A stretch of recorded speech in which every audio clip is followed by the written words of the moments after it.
Hello my cakes! So another tips po para sa ating mga ka-baker. So paano nga ba natin maididikit ang mga cupcakes sa ating mga cake board na gagamitin? So ito po ang tips po. Pwede po kayong gumamit ng glucose or ganache. Isa-isa lang po natin lalagyan ng glucose or ganache kung ano po yung available nyo po. Dapat po naka-assemble na po kung ano po yung number na requested ni client or order ni client. So, yan sa video, number 8 po yung ginawa ko. So, isa-isayin lang po natin lalagyan yung pinaka-bottom o ilalim ng ating cupcake.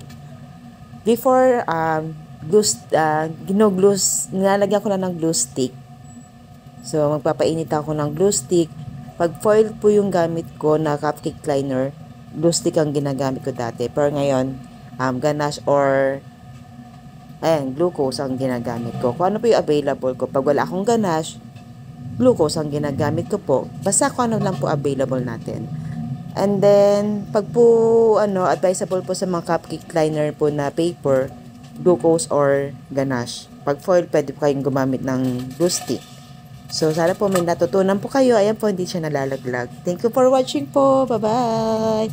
Don't forget to follow and share. Bye-bye!